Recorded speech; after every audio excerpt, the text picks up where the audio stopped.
record කරන්න දෙන්නේ නැහැ අම්මලා එහෙම. මම කරන්නම්.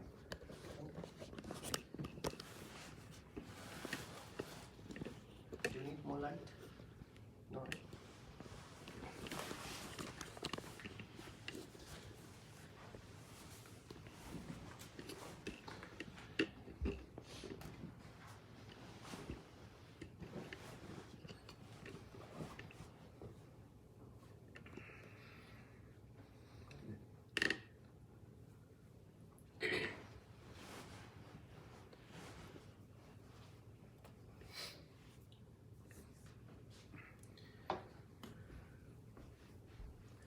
Okay, let's start with the chanting.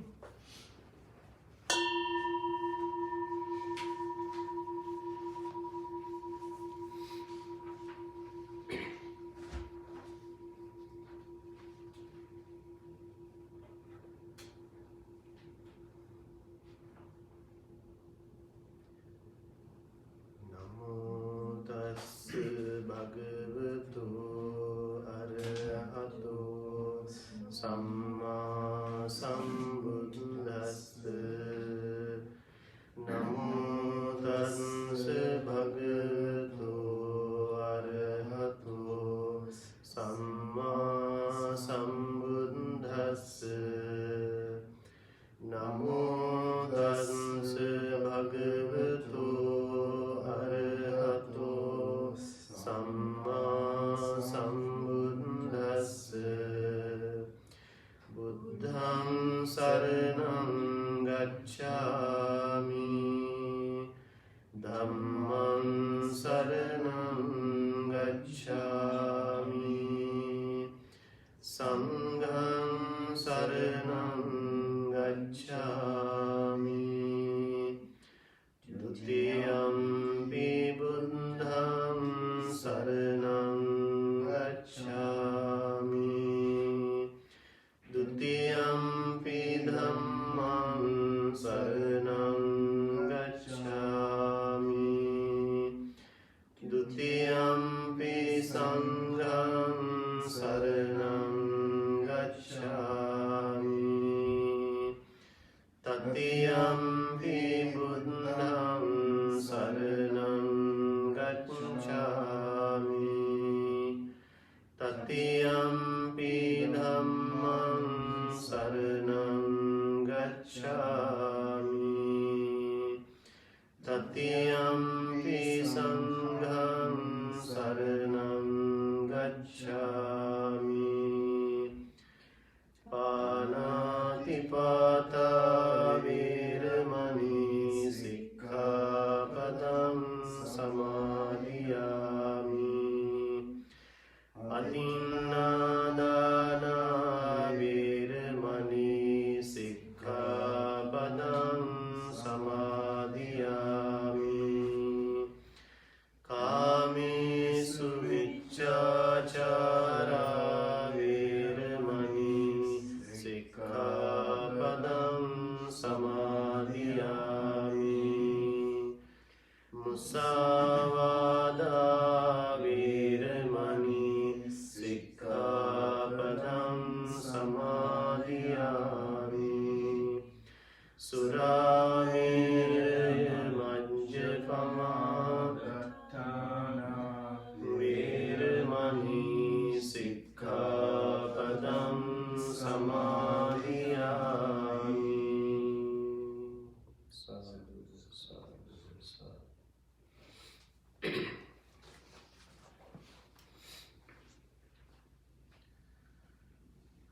Okay, let's take a couple of minutes to relax our body and calm the mind.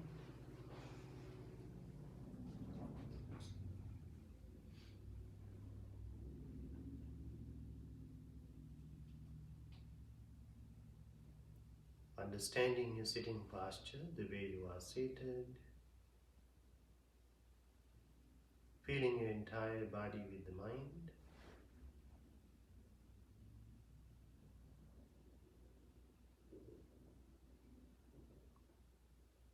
Feel the presence of yourself in this peaceful atmosphere.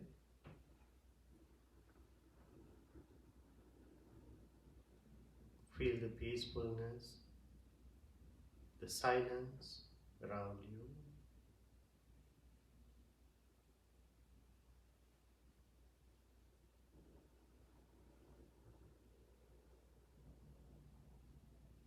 Appreciating this very moment, your spiritual practice, your Dhamma practice.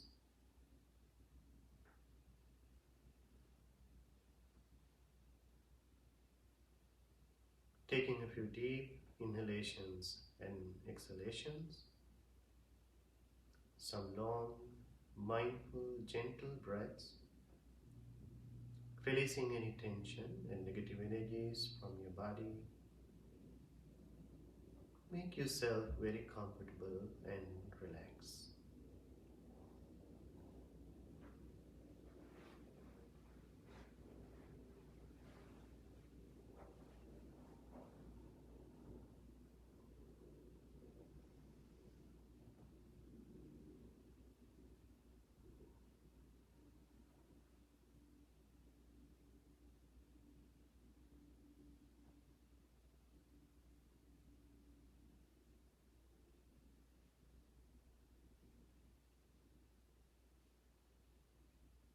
Letting your body breathe in and out gently and naturally.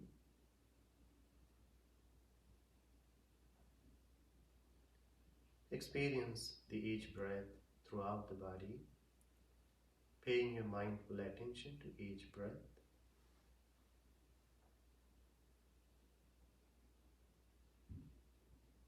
Letting go of all the thoughts, memories and mental images from the mind. Gently allowing yourself to be here and now in the present moment.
Okay, you may take a few deep breaths again, refreshing your body and mind.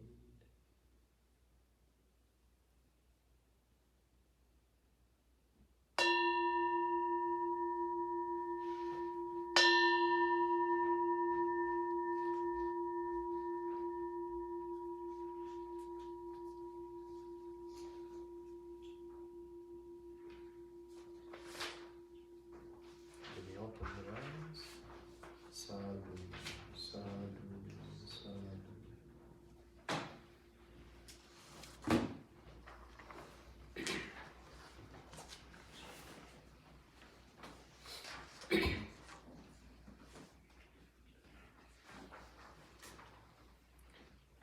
You may need some more light, I think.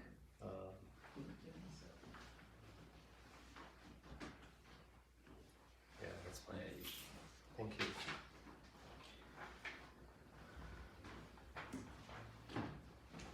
Okay, good evening everybody. So we'll come back to our Monday evening Dhamma discussion, the Sutta discussion. So today we selected the Mangala Sutta. I think many of you should have heard this name, this title of the Sutta, the Mangala Sutta. It is a very popular discourse in the Theravada and Mahayana traditions. It is popular as a chanting actually. I remember when His Holiness the Dalai Lama visited Ann Arbor.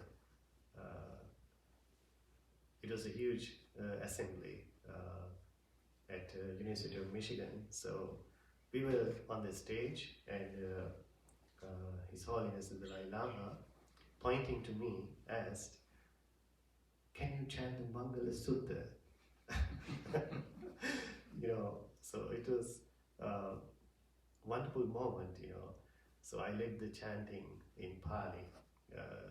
So I understood it's very popular in the Mahayana and Vajrayana traditions even, as a chanting.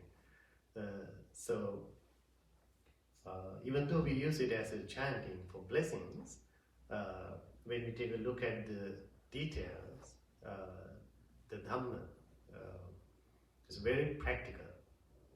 It is not just for the chanting, but every single Dhamma factor to be practiced and cultivated in our everyday life for the benefit, for the welfare of ourselves and society. So this is translated as the greatest blessings. The Mangala, the word Mangala means the blessings, or the auspicious even, positive, good. So that's the simple meaning of Mangala. Okay, so how this started actually, this sutta, the background for this occasion, for the Buddha to teach this Dhamma, the Mangala Sutta, is very important to know. In every society, there are different superstitions, different belief systems of what can bring us the fortune. So this is a very common concern in every society. I think it has been there for the beginning of human history. I think people had different thoughts, understanding about, what will bring us the fortune, the blessing, to live a good life, a successful life. So they developed different types of belief systems. They became the superstitions later on.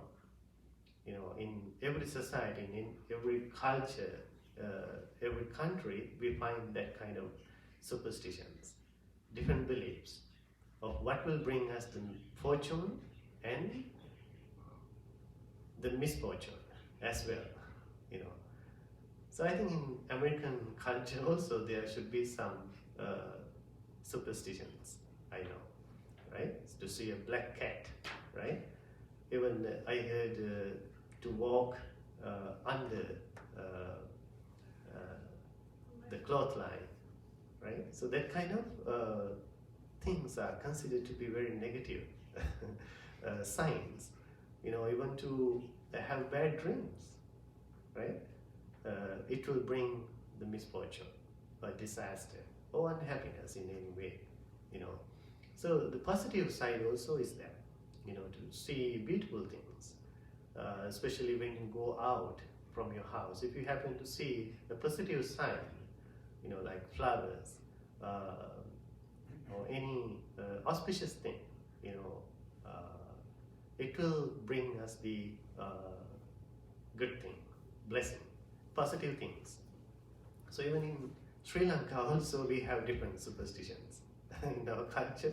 I think to hear, I think Hona, Gaiko, right? Yeah, Gaiko. When you're just about to go out from your house, if you hear Gaiko, sound, it's a negative sign. So there's no any scientific evidence to prove that, right? But there are different superstitions like that. So you may find them in every society.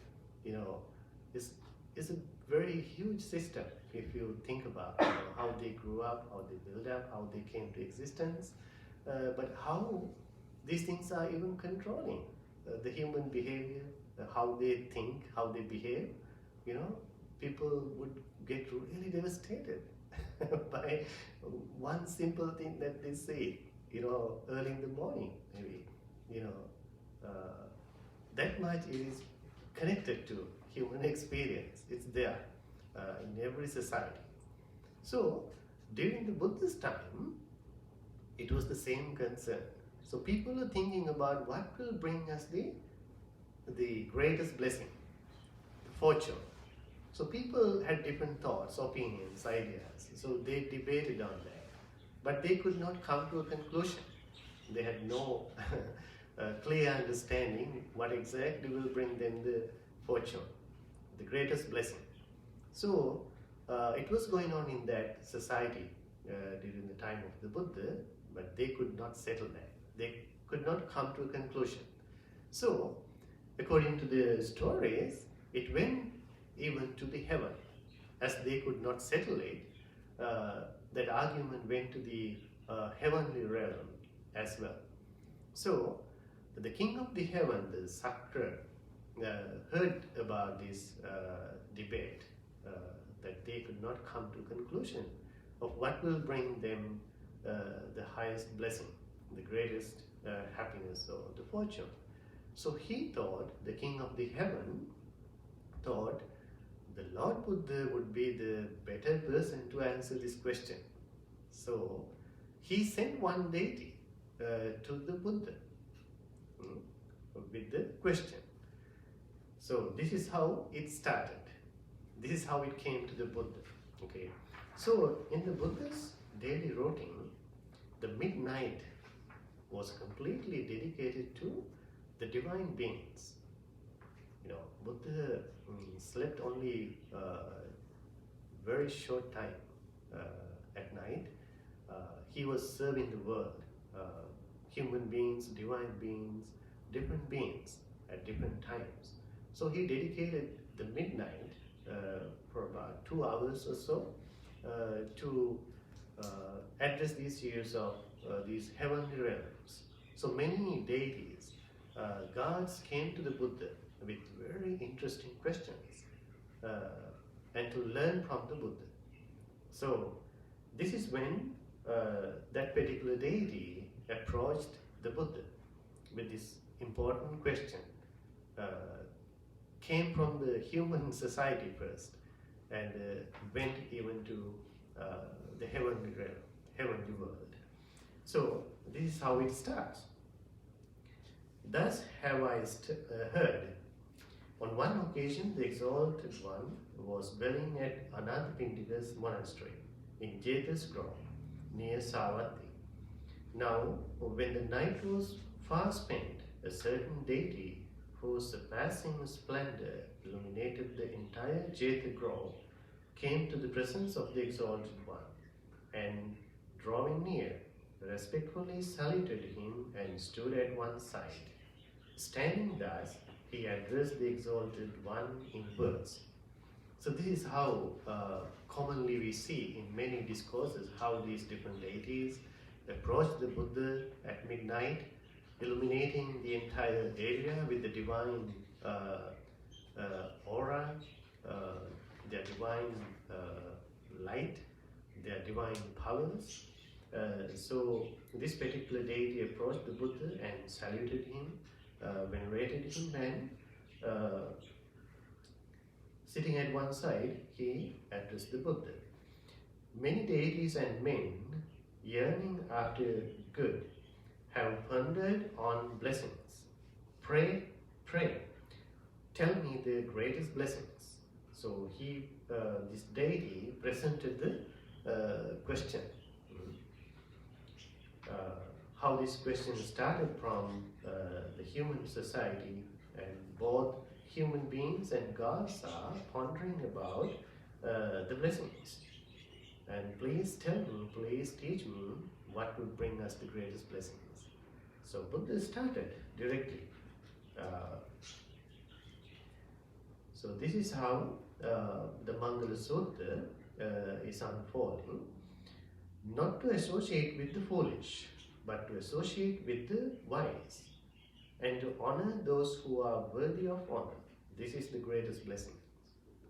So Buddha explains, instead of those superstitions that people had, what will bring them the fortune or misfortune, the blessings, Buddha directly spoke about some practical aspects, practical teachings, nothing to do with any belief system or superstitions, ideas, but to practice these important qualities in everyday life would bring the greatest blessings. So the first one is not to associate with the foolish. This is very important, the very first one. So especially when we think about how we progress in anything, especially if we are to talk about how we progress in the spiritual path, spiritual success, we have to we should not associate with the foolish or those who are not supporting your practice. So that is the idea. It is very important and it's very helpful. This is where Buddha spoke about the friendship. The friendship is very important. The wonderful word used in the Dhamma for good friends is the Kalyana Mitta. Kalyana Mitta means the friends who help you, friends who take care of you, guide you in the right direction, prevent you from the danger, the wrong paths. So they are the good friends, Kalyana Mittas. And at the same time, we have to be aware of the negative friends as well, Papa Mitta. They are the ones who direct you in the wrong directions, wrong attitudes, behavior, wrong way of life. So they easily get you into troubles. They introduce you into wrong, harmful, dangerous behavior, way of life. So wisely we have to understand them. And we should never associate with the foolish. So it's a quality, it's a skill. It's being smart if you can identify who are the good friends, who are the bad friends, right? So this is just to protect yourself from the harm, the danger. It is important thing to reach your goals for the progress. To be a very successful person, this is very important. You should know who to associate with. This is very important.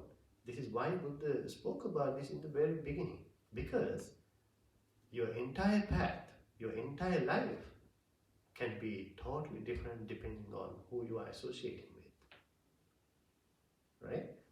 So this is very essential, very important. So in many of the places, the Lord Buddha teaches the parents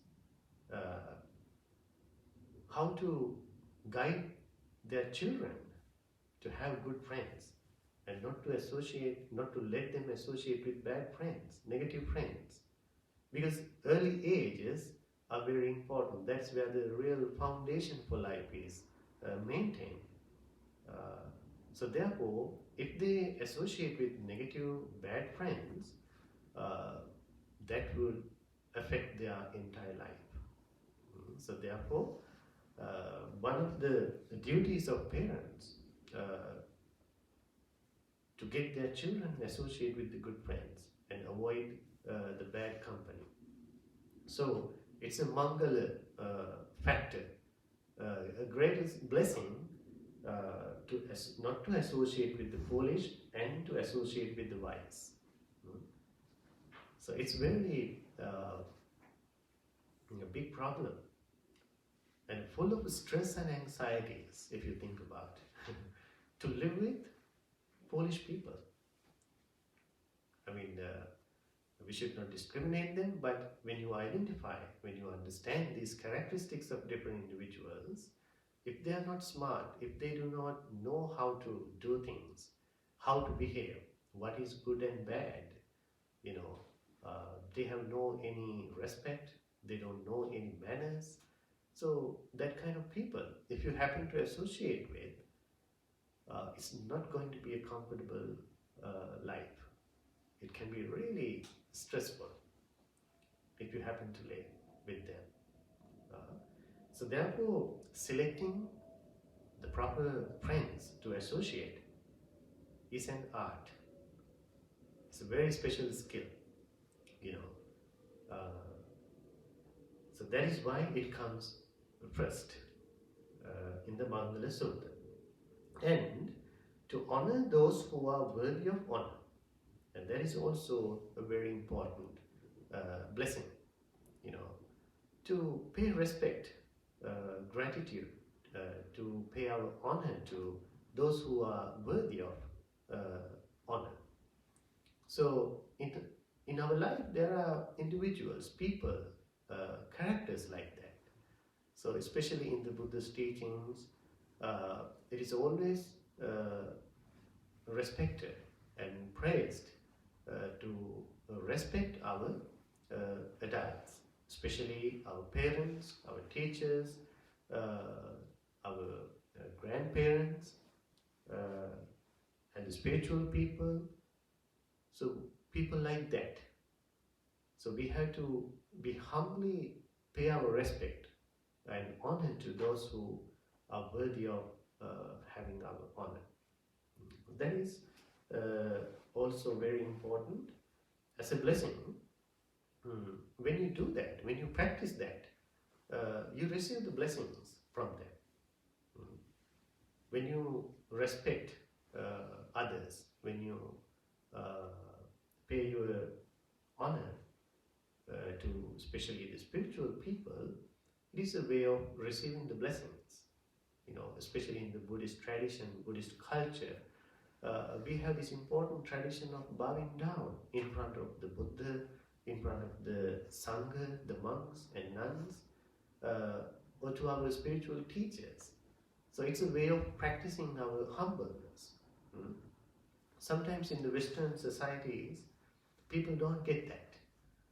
People don't think that we should respect others like that, because we all are the same. That's how they think. But the idea behind that, in order to do that in front of someone, if you are to bow down, kneel down and pay your respect, you have to completely let go of your ego, at least for that moment. Having a big ego, self-conceit, you cannot do that. So it is one of the expectations of paying respect and gratitude, honor to those who are worthy of our honor.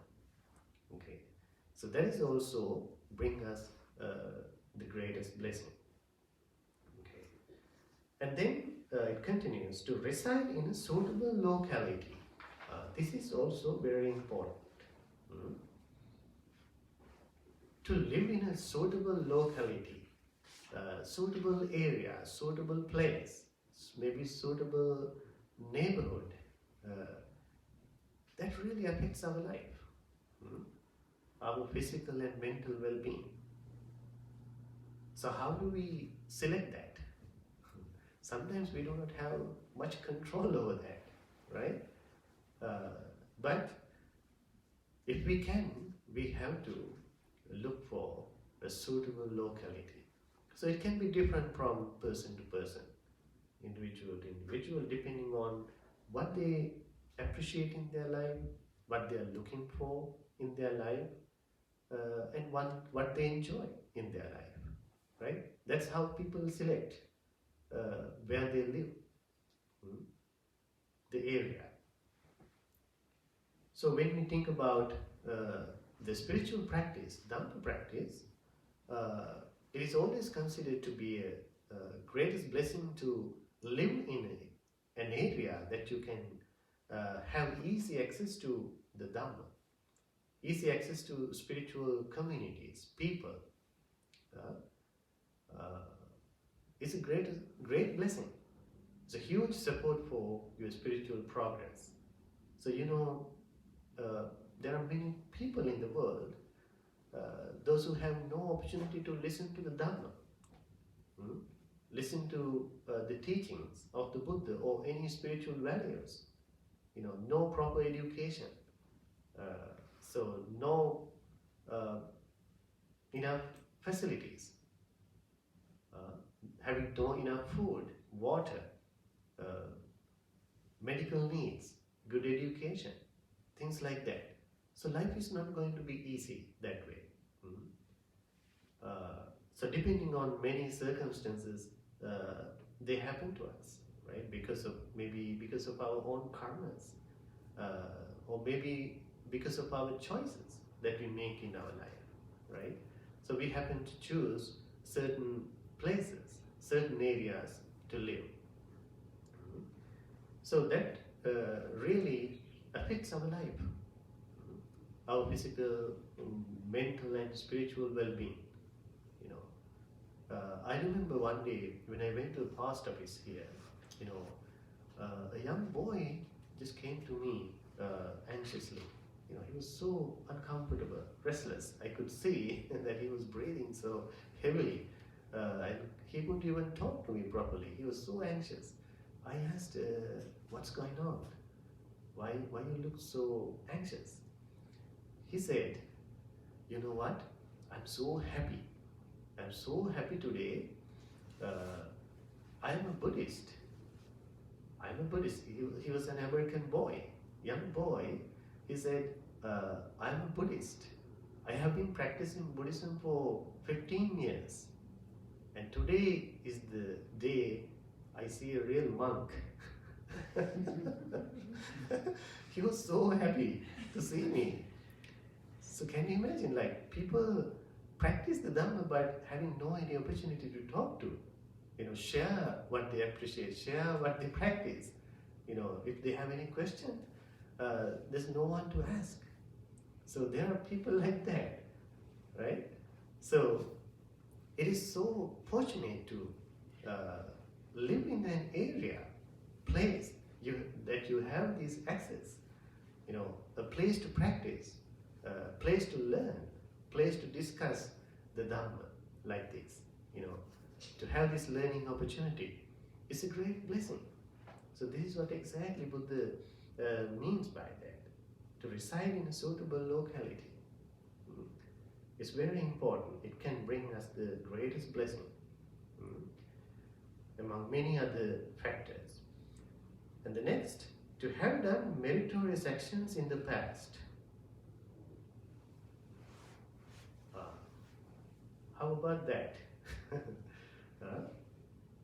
To have done meritorious actions or karmas in the past. It is, of course, a great blessing. When we learn about the theory of karma, we know what we are going through.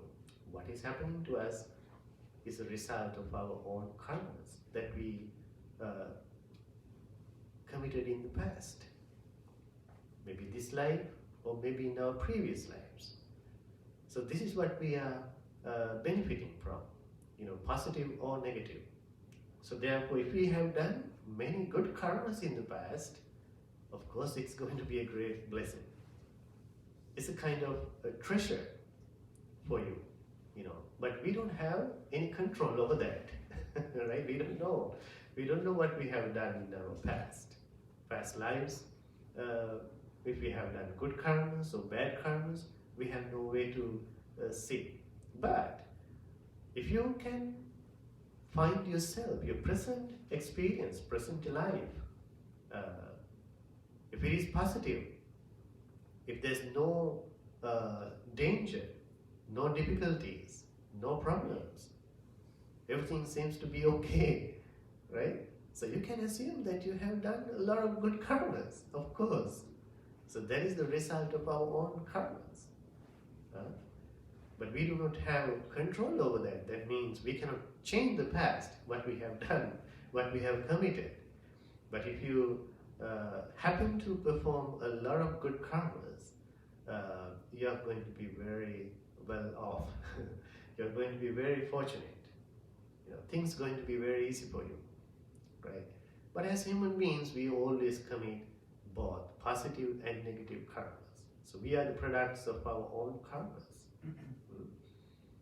But to have that knowledge, the important aspect I see here, when we have that knowledge, that idea, we really take care of our present actions. What we do now, what kind of karmas that we are accumulating, performing, we take care of that. We become very careful, knowing that these karmas will affect us in the future. So we take that responsibility directly. So it is the knowledge about the theory of karma, how it works, how it affects our everyday life, right? So to have done meritorious actions in the past and set oneself in the right course, to have a very good self-discipline here, to establish oneself in the right path, right direction, understanding what you really want to achieve in your life, or what you really appreciate in your life, you reorient your life according to your goals. So that is exactly what it means, to set oneself in the right course. When you select your goals, you know how to reorient everything according to that goal. If you really appreciate this spiritual happiness, inner peace and tranquility, you make sure that you maintain that spirit in every actions, wherever you are, with whatever you do. So that is what it means. And it is the greatest blessing. And to have much learning, chanted in Pali, to have much learning, that is the knowledge actually. It can simply mean the education, to have a good education. To be knowledgeable is also very important. It can really bring you a great blessing. When you know many things, when you know about many subjects, it helps you from time to time, appropriately. There are going to be some moments in your life that you need this knowledge, so we can see that if you have much learning, knowledge, you are enjoying it. You can enjoy it. But when you don't know, you cannot appreciate that. You cannot enjoy that. You cannot get that benefit of being knowledgeable, right? But we need to understand that it doesn't mean that we need to learn everything, right? So some people think that they need to keep learning everything. So they are very enthusiastic. They are fond of learning knowledge. They really crave for the knowledge. There's no satisfaction, and we know that there's no end for learning, right? We can never finish studying, learning about things, right? Therefore, we need to know what I exactly need to know. This is very important.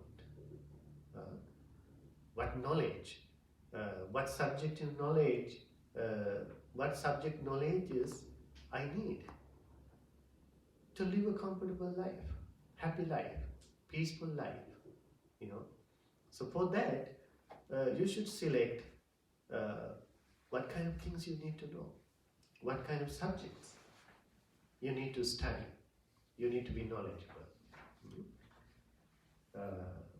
So most of the time people learn about things that they really don't need. There's no any use. So sometimes we have to learn those skills too, but especially in this spiritual understanding, we need to know what I exactly need to know, Even in the Dhamma, in the case of Dhamma, you may not need to learn everything because it's so vast, right? It's so huge to grasp the entire teachings of the Buddha, because the entire teachings are actually the different parts of the teachings that Buddha gave to different individuals for different problems, issues, from time to time. So we may not need to know everything. So learning the Dhamma, you should be able to select what is beneficial for you, what is most practical for you, important to you, to reach your goals. So that is very important to know. And to be skillful in handicraft. Bahu Satchancha Sippancha. Sippancha means to be skillful in handicraft. Means it simply means to have some skills, some smart skills. When you live, especially a household life, you should know how to fix even simple things, at least, right? If you got a flat tire on the road, right? So, as we all are driving, we should know how to change a tire. I don't know how to do it. I haven't done that, but I know I can do it. It's simple, I think, because it never happened to me. So things like that, very essential things, you need to know. If something broke in the house, you should be able to fix it.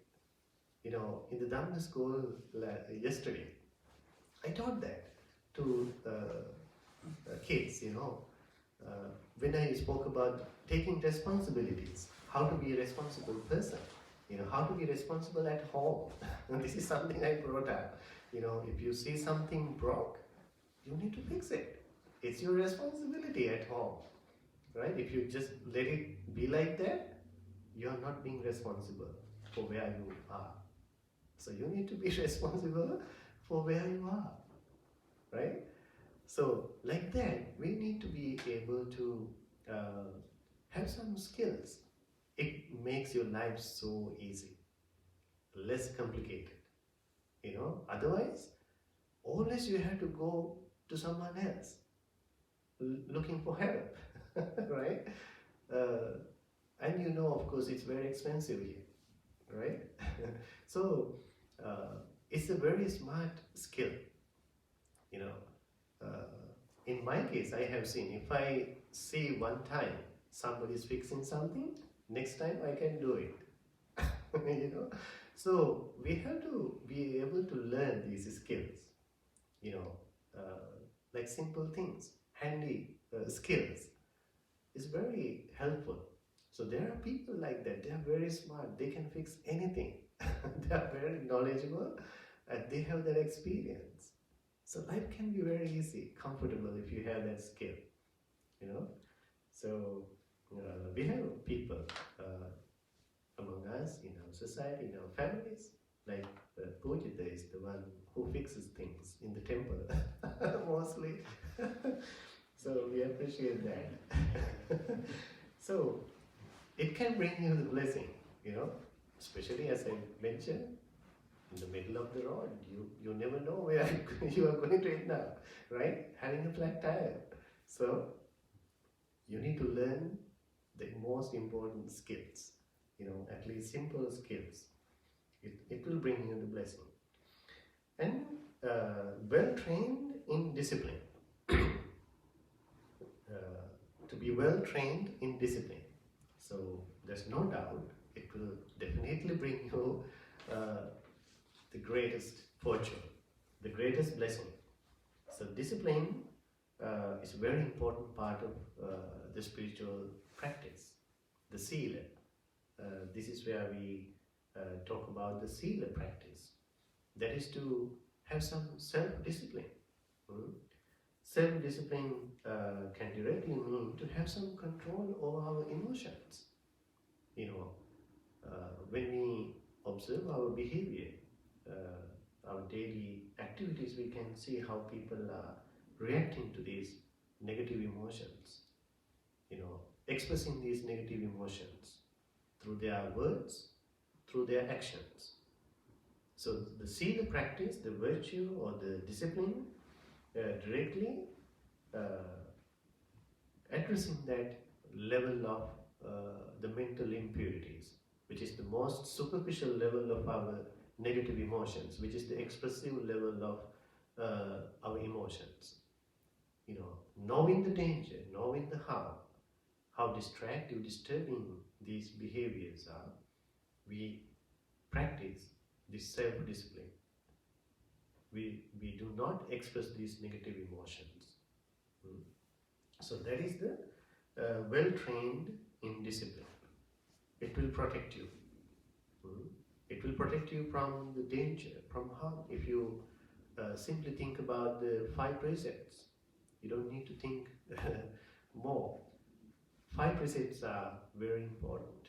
If you practice, protect these 5 training principles: abstaining from killing and harming, stealing, sexual misconduct, wrong speech, and taking harmful drugs and intoxicants, of course your life is going to be very well protected. It can be the greatest blessing for you. It's very important. And to be good in speech, and again it is the part of the discipline. To be of good speech, we have to always watch our speech. Think before you speak. Once it is out, you can never take it back. So it can be very dangerous if it is negative. You do not need weapons to hurt people. Dangerous weapons, but one simple word can collapse someone's heart. It's very powerful. And if it is positive, it's also the same. It's very powerful. It can help many people. When we speak positive words, good words, soothing words, trustworthy words, pleasant words. So these are the measurements of a good speech. Buddha directly explained. They are the positive words, positive speech. Okay. So we have to train ourselves in that right speech. It can bring us the real harmony. When you think about a family, friendship, any society, it can create such a wonderful, peaceful harmony. If they communicate very well, positively. It's a very important way how we can affect others positively. Our words have a very big power. The best example is the Buddha. Buddha did all these things through the speech, through the words. He even explained the enlightenment, everything through the words for the benefit of others. So until today we are benefiting from that. So our words can be very powerful. So we have to be of good speech. And to support mother and father, it is also very important. As children, we are bound to perform our duties towards our parents, our mother and father. There are many teachings of the Buddha where he happened to explain the importance of performing our duties towards our parents. It's an important duty of children, being so grateful, thankful to our parents for what they have done to us, giving us this precious life, understanding the value, understanding the sacrifices they have made towards us. We have to pay them back. We have to take care of them. We should not hurt their feelings in any way. Our parents are very powerful in that spiritual sense. In the Buddha's teachings, in many places, it is explained that if you behave negatively towards your parents, it can bring you very dangerous consequences. They are not just normal individuals for children. They are very powerful spiritual people. Every parent has that quality. They have these great qualities of love, compassion, appreciative joy towards their children. So therefore, no children is free from that duty towards their parents. But on the other hand, if you really take care of your parents, treat them well, especially when they need you, your support, your love and care, that can bring you the greatest blessing. It is very well respected in the Buddhist culture, Buddhist society. I think in any culture it is appreciated. In any religion, that value is there. That spiritual connection between parents and children is very important. So that will bring us the greatest blessing. To support mother and father, to cherish wife and children. So this is about living a harmonious family household life. So we have to make your family life experience a divine experience. It's a responsibility of every single family member. As I mentioned earlier, maintaining this spiritual harmony between parents and children, among siblings. But it is not happening all the time. In many places, these relationships are very problematic. These relationships can make their lives so stressful, uncomfortable. People feel like living in a hell. In some cases, they're not maintaining these positive spiritual relationships at home, especially between husbands and wives, parents and children. It is not easy. It has to be maintained with a lot of understanding, a lot of sacrifices. So that's why I really like about the family life, household life. That is the best opportunity for you to cultivate this real Dharma, the loving kindness, generosity, right? Discipline, to let go of your ego. So it is a great opportunity if you think about it. So you cannot think just for yourself. You cannot think alone. Always you have to think about the next person, others. So family life has this opportunity to practice, cultivate this real Dhamma. So therefore, if you maintain that good relationship in family, it will bring the greatest blessing definitely. And to engage in peaceful occupation, that is also very important. Your occupation, your job should make you happy, should make you satisfied. But I don't know how true that is for you, right? Because we know many people are not happy of what they do, but they have to support themselves, right? To help themselves, to help their families. They have to tolerate that. But to be able to have a very good job, good occupation is very helpful. It can bring you the greatest fortune as well. So somehow you have to make it enjoyable. So especially in the Buddha's teachings, according to the Noble Eightfold Path, in the right livelihood, Buddha spoke about how we should select positive occupations which are not harming others in any way, like not selling weapons, poisons, harmful drugs, and things like that, killing animals, things like that. So we have to avoid them. When you know the theory of karma, they are bad for you, bad for us. So this is what it means to engage in peaceful occupation. You should be able to appreciate it. You should be able to enjoy genuinely what you are doing. You know, so that is what it means. And to be generous in giving is a very important quality.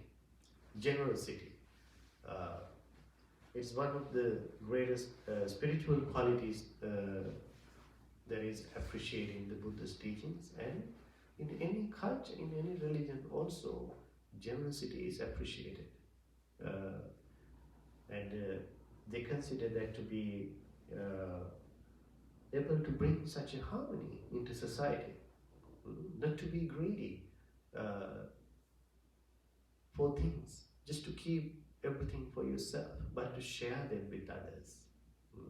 Your knowledge, your money, your time, energy, material things, everything possible. We should be able to share as needed. You know, the generosity is a wonderful quality. So it is the intention, your ability to share what you have, sacrifice what you have, let go of what you have as needed, especially when there is need. You should be able to sacrifice that for the happiness, welfare of others. That is the generosity. And it has a very important aspect in the Dhamma. This is one of the ways that we let go of our attachment to things, attachment to conditions. So in broad way, in the spiritual path, different people practice this generosity. In the Buddha's case, when he was practicing, cultivating these perfections, the paramita, the qualities for enlightenment, he practiced generosity in a deeper levels. He sacrificed, he gave up external things, material things, and he gave up his body parts, and sometimes he sacrificed his entire life for someone. So that is how it is explained in the teachings, the generosity. As a way to let go of our emotional craving, attachment.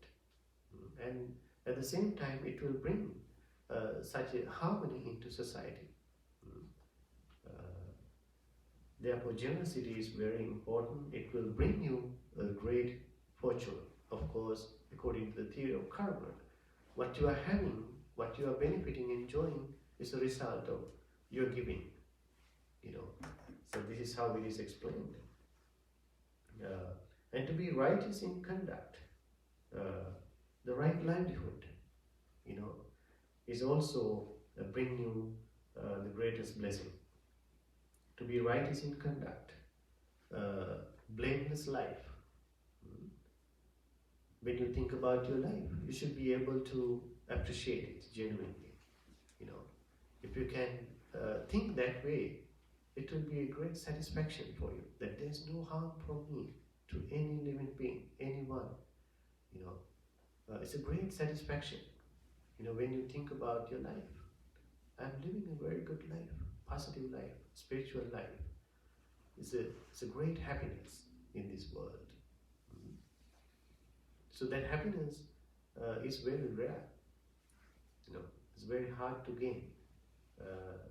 So when you live a very good life, you have to be very conscious about it. Only that you can enjoy. Only then you can enjoy it. Otherwise, it will be unnoticed. So you can be consciously enjoy that you are living a very good, peaceful, positive life. it will bring you such joy and blessing. And to help one's relatives, Jnatakanancha Samgaho. So that is again these relationships, how we should maintain this positive relationship with others, especially with our relatives, so that we are not living alone. We have to be thoughtful. We have to be concerned about who are around us. So we have to maintain these spiritual connections with individuals. So to have good relatives is a great blessing, of course. So for some people, they don't have any relative. Sometimes people are so selfish, so that they choose to live alone. But they think that I'm smart. I don't need anyone. I can help myself, But if you really look into them, you can see that they have been so selfish. They know if they happen to make these connections, they know that they have to sacrifice. They have to sacrifice their time, money, energy, everything. So they don't like it. So they choose to live alone. But they suffer.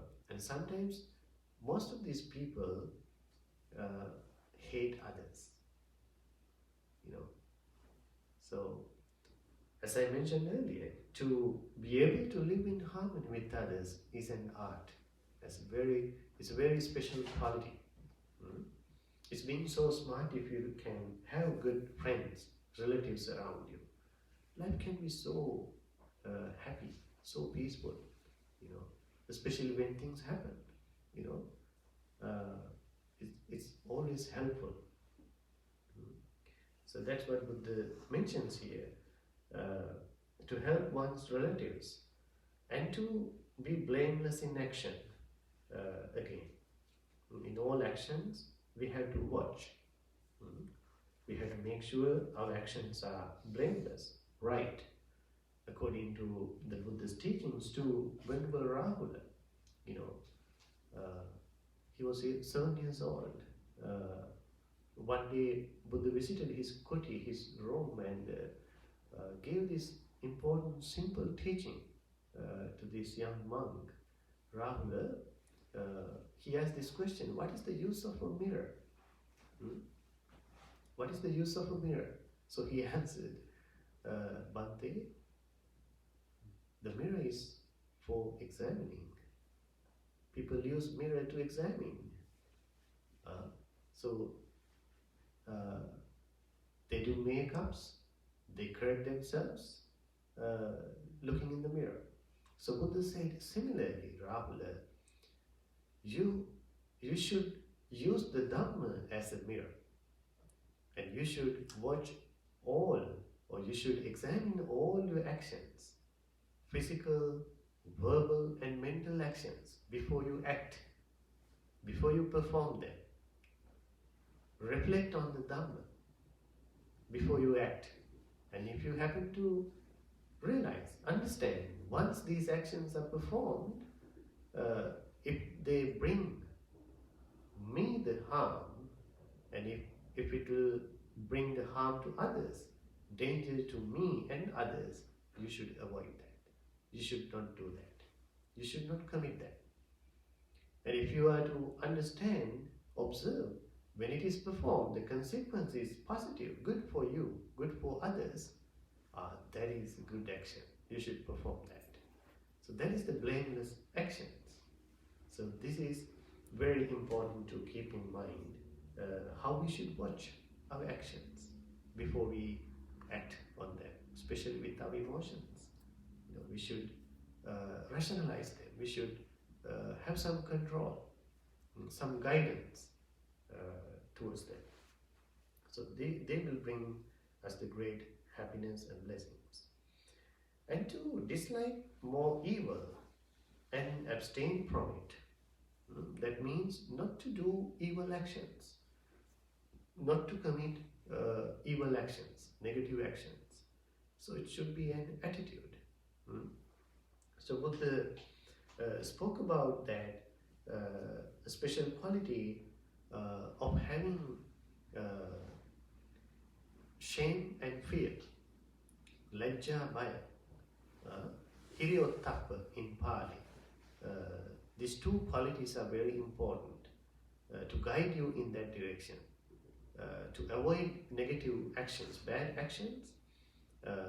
You consider these actions when they are performed. It is not good for you. You will be ashamed by others. Others will criticize you, blame you, disrespect you. So you have that shame on these negative actions. And the fear of getting the negative consequences when these wrong, evil actions are performed. So these are the two root causes, Buddha says, to avoid the negative actions. So from the early ages, this is what actually parents are supposed to cultivate in their children. If they lose that, if they don't have any shame, any fear of committing these wrong actions, they will commit any negative action at any time. So it's an attitude, it's a very special quality that we need to have in ourselves, the attitude towards these negative actions, not to commit them. And to refrain from intoxicants. It is as a special one. Buddha separately mentions that as it is leading to many behavioral, psychological, physical problems. So to refrain from intoxicants, as it comes in the 5 precepts, the last one, to abstain from those intoxicants. It is bad, it is harmful to us in all directions. And to be steadfast in virtue. So this is also very important. As we avoid the negative actions, we have to be very active in the positive actions, good deeds, good karmas. We have to perform them again and again. This teaching of the Buddha on this repeated, constant practice is very important. One day Buddha wanted to teach one farmer the Dhamma. The Buddha went for alms, went for food near this person's house again and again, but he never offered anything. So eventually this person got really angry. Why this monk is passing by every day asking for food? So one day he spoke to Buddha, and he was kind of complaining him. So Buddha said, my friend, it is the nature. It rains again and again, again and again. And sun rises again and again. Sun goes down again and again, repeatedly. So wise people similarly do the good things again and again, again and again. So this is the nature of the world. So Buddha says, this is how we should develop this attitude towards good things. We should never get frustrated. This is possibly happening to us, when we understand the value, the benefits of good deeds, like maybe meditation practice.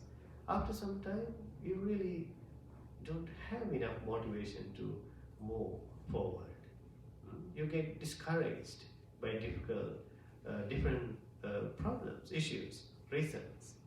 So you should be able to keep up with enthusiasm. You should be able to maintain your practice, your good Dhamma practice with good enough energy. That is very important and can bring us the greatest happiness and blessing. And to be respectful, humble, contented and grateful. These are different qualities as we understand. Mm. To be respectful, humble, contented and grateful. So these are some qualities that come in the Metta Sutra, if you can remember. So these are the similar qualities that come in that particular sutta as very practical, beneficial spiritual qualities to our everyday life. And to listen to the Dhamma on due occasions. This is also very important. To be knowledgeable in the Dhamma, we need to listen to the Dhamma occasionally, as needed. It helps us understand the Dhamma, what is important to us, what is meaningful to us. And only then you can get the benefit of practicing the Dhamma. Without knowing it, without knowing the teachings, you cannot practice. You cannot get the benefits.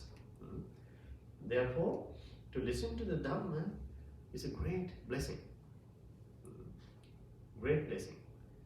So, to read the Dhamma, to discuss the Dhamma, to listen to the Dhamma, everything comes in that quality. And self-restraint, to have that self-control, as mentioned earlier. Holy and chaste life. To live a spiritual life. As you can see now, this course actually, as a gradual training, you can see how it progresses through higher levels now, right? To be a spiritual person, to live a highly spiritual life, according to your spiritual understanding, how much you are appreciating and enjoying, getting the benefit from the Dhamma practice, you need to reach some higher levels in this practice. So, some occasions you may feel that you need to live a very good spiritual life. You know, somebody wants to be a monk or a nun, to fully dedicate their time, their life to the spiritual practice. That is also the greatest blessing. And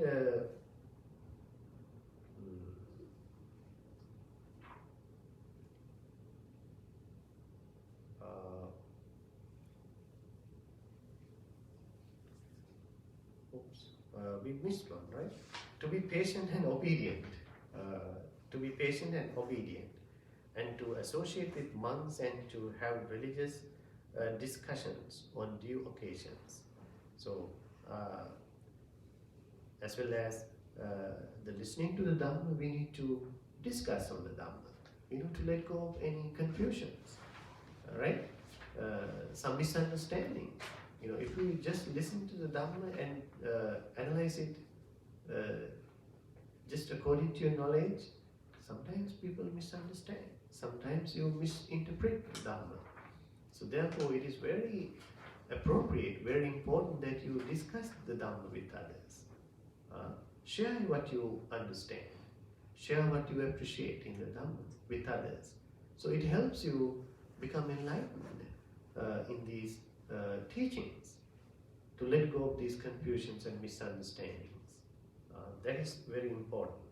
So that comes aligned with associating with the monks, that you need to have some connections with these spiritual friends around you, right? Make some company, make some supportive groups around you.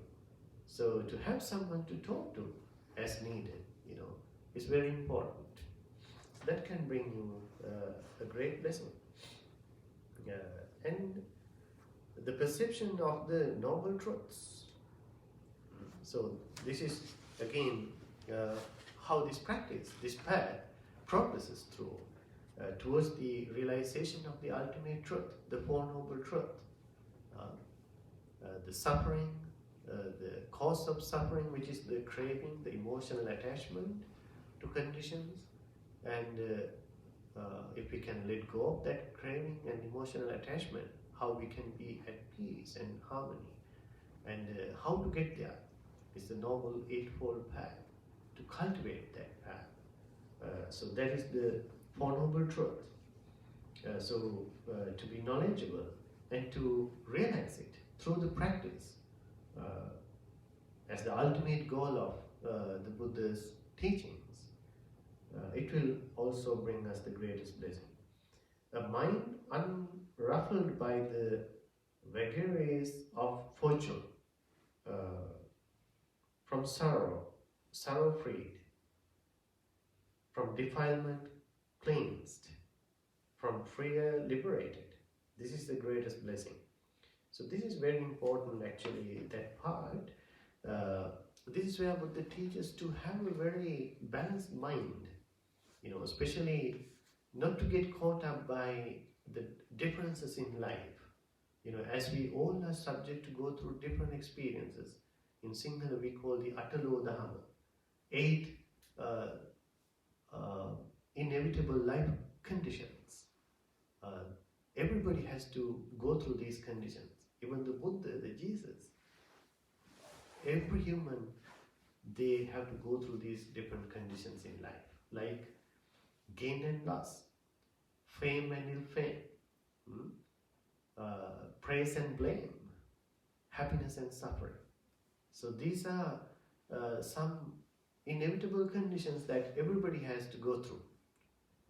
So to have a very well balanced, equanimous mind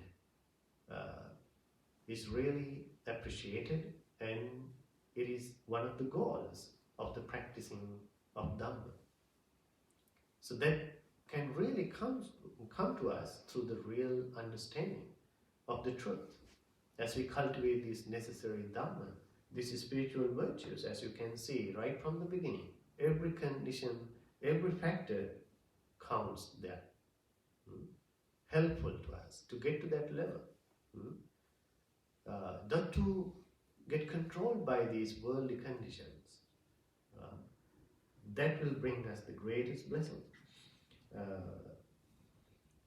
So that is what it means. So that is how one becomes sorrow-free, defilements, free from defilements, and to be liberated from all suffering. And finally, those who thus abide ever remain invincible, in happiness established. These are the greatest blessings. So when we cultivate, when we follow these important practical guidelines, important teachings, that will bring the greatest blessing, fortune, to our life. So can you see the difference between having superstitions and practicing these qualities? Are totally different. These are the practical things that we have to do, practice in our life. Not just what we believe as superstitions, what happens out there in the world, in the nature. But if we really cultivate these important Dhamma, these important qualities, definitely they will bring us the real fortune, happiness. So in this particular discourse, Buddha carefully maintained that progress step by step, right? In sequence, starting from the very simple factors, qualities, he reached the enlightenment level, the ultimate goal. So this is how we manage our life, live our life. So that is the end of the Mangala Sutta. It's a very popular discourse. It's very helpful, very important for a successful life. Do we have any questions or comments?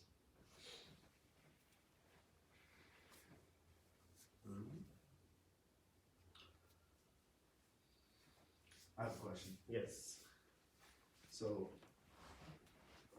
a lot of this is the Buddha explaining what helps and what is a blessing. Yeah. To attain that is much more difficult. To get to that is much more difficult. For example, he says to reside in a suitable locality. And he talks about supporting your mother and father. From this day and age, you always hear about abuse. You hear kids going through abuse all the time. They don't have any control over it. Their parents are abusive. How would you explain that to a child who's going through abuse? Now, I haven't personally, but I'm saying, if someone were to ask me, how can I treat my parents with loving kindness when they've hurt me so much? How do you explain that? Yeah, I hear that actually even from adults, as they recall their early ages, how they have been so abusive, ill-treated by their parents. They have very hard time looking at their parents with pleasant eyes, happy mind. Even to think about them is a real frustration for them. So, how to teach them about the value of taking care of their parents, respecting them, right?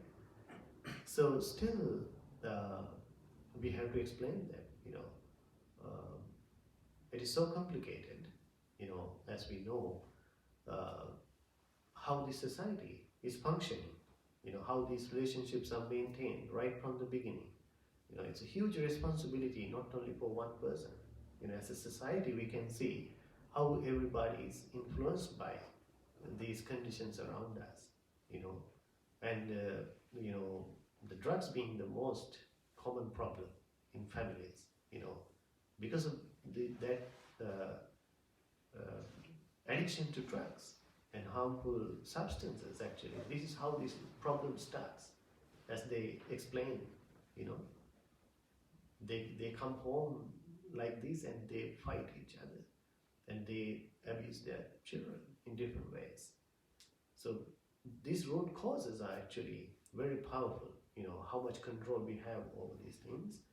But we need to explain to them, no matter what their parents are doing, how they behave and how they treated you, still you have to be respectful to your parents for the fact that they gave you this life, and they helped you the way they can. Maybe they have done these things maybe with the lack of understanding. They did not grow up in a positive family like that, so they don't have enough knowledge, they don't have enough appreciation on these positive things. So we somehow children have to forgive them, so it's very difficult, I know, for some children to forgive their parents for what they have done to them. But still, we have to be able to look at it positively, at least they protected your life from the danger. What some parents do to children, sometimes they just neglect them right after their birth. Sometimes they throw to a lake or garbage cans. They didn't do that to you somehow. So you have to look at some positive things that you can really appreciate your parents for, So that's why, no matter what they have done to you, but still you are bound to respect your parents, it's your duty. It's very difficult for some children to forgive and respect their parents. It's so complicated. Maybe you have good thoughts on that. What do you think? Yes? So I can relate to your question. I have a parent that has a mental illness, and this is something that's on my mind quite often because I'm very torn between the Sutta teachings and blessings, and I'm also torn between the pain that I have felt in my life.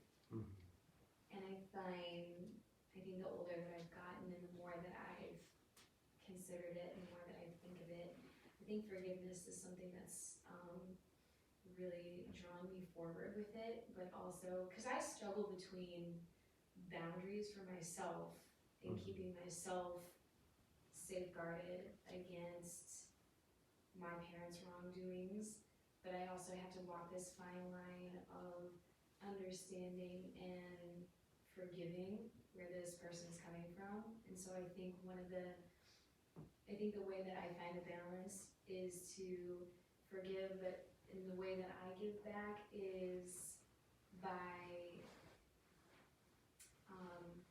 I'll help. My mother is also, she's a cancer survivor too, so one thing that I like to do is I like to help clean around the house, or I like to help, and if she's suffering mentally, then I'll try to provide some type of loving guidance, whether it's a teaching that I learned through my faith, or if it's just words of encouragement. But I have to have that balance of finding that protection of myself. And I think that's kind of where I struggle too, because it's like, how much of that protection and how much of my boundaries is that disrespectful, or is it not disrespectful? Thank you for sharing.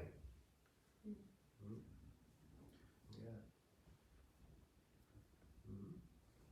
So where do you find the boundary on them? How do you find that center? How do you know where you're giving too much of yourself, and how do you know that you're not? Yeah, that's my question too. Yeah, so that will be like, you need to think about it wisely. I think as long as it is not harming you, disturbing you, distracting you, as long as it is helping your parent or the other party, I think that would be the point, I think. So simplicity? Yeah. Not thinking about it too much. Yeah, take it from that level, you're doing your part, no matter what they have done to you. But as you said, as you are a good person, better person who understands these things better, you need to forgive them and do your part, do your own duty. As well, I think you can learn out of that to yourself. Exactly. You see others wrong, so you know that is wrong. It's a learning experience too for you.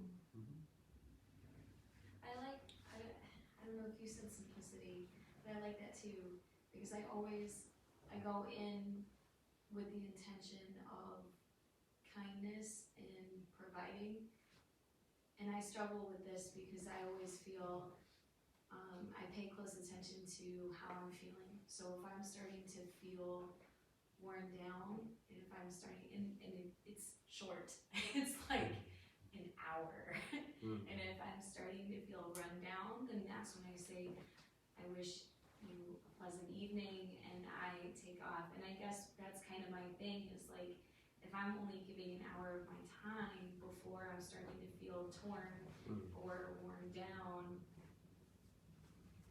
is that simply, like, is that enough, or am I being selfish? Well, he does say do not associate yourself with the foolish. Yeah, but I think that's why it's so complicated, is because there's that double-sided coin. Yeah.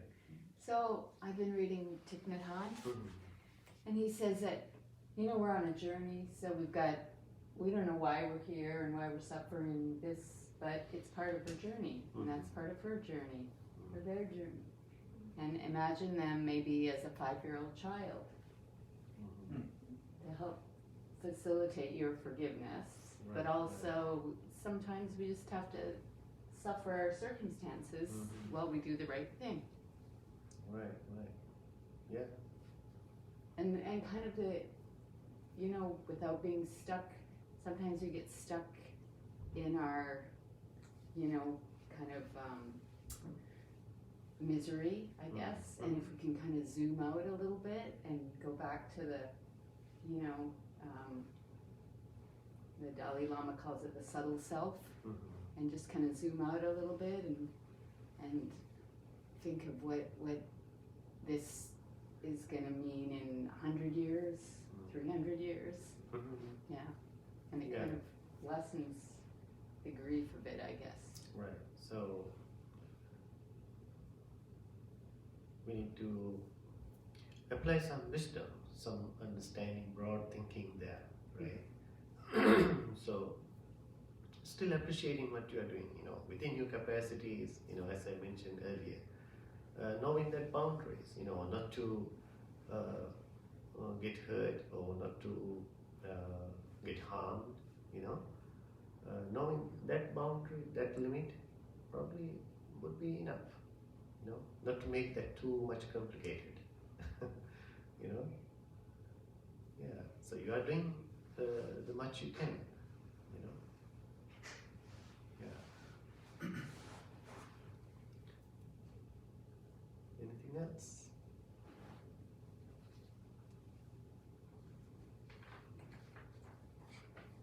Okay. So I think that will be a good point to stop today. All right. Thank you very much. So that was our Mangala Sutta discussion. Thank you very much for being here. All blessings to you. Sadhu, sadhu.